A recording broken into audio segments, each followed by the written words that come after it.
ছেলে, তোমাকে বলছি তুমি সাবধান থেকো। তুমি যে এখন স্কুলে এসে বলছো, এই ছেলেরা, এই মেয়েরা, আগামীকাল তোমরা ফুল নিয়ে আসবা, পায়ের জুতা খুলে দিয়ে বরকতের কবরে ফুল চড়াতে হবে। তোমার মাস্টার ডিগ্রিকে কবর দিতে এসেছি, তুমি মনে রেখো। তুমি বলো সারা বাংলাদেশ কেন, সারা পৃথিবীর মানুষ যদি পায়ের জুতা খুলে দিয়ে এই বরকতের কবরে ফুল চড়ায়, তাহলে বরকতের 1 পয়সা লাভ হবে নাকি? যদি না হয় তুমি এই কাজ করলে কেন? তাহলে কোন সরস্বতী ভগবতীর কাছে কলা দেওয়া আর তোমার এই কবরে ফুল চড়ানো দুইটা সময় হয় কি? তুমি মুসলিম, তুমি মুসলিম, তুমি চিরনবীর, তুমি মরণকে করো না ভয়।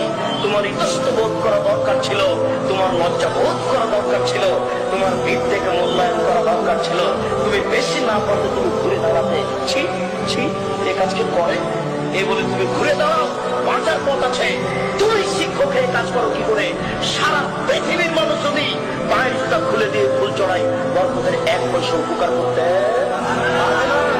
যদি সেদিন তুমি বলতে, এই ছেলেরা শোনো, তারা জীবন দিয়েছে, তারা রক্ত দিয়েছে, তোমরা একটু তার জন্য ক্ষমা চাও। তোমরা বলো, আল্লাহ এদেশের ভাষাকে টিকানোর জন্য বরকত জীবন দিয়েছে, তোমার দরবারে ক্ষমা ভিক্ষা যাচ্ছে। সে মানুষ, বরকত মানুষ, যা মানুষ, তার কোনো ভুল ত্রুটি থাকতে পারে। তোমাকে বলছি, দয়া করে তুমি তাকে ক্ষমা করো, দয়া করে তুমি তাকে ক্ষমা করো। এটা একটু বলতে পারেন না? কাপুরুষ ছেলে তুমি, তুমি সুন্দর ছেলে নও, অভিশপ্ত ছেলে তুমি।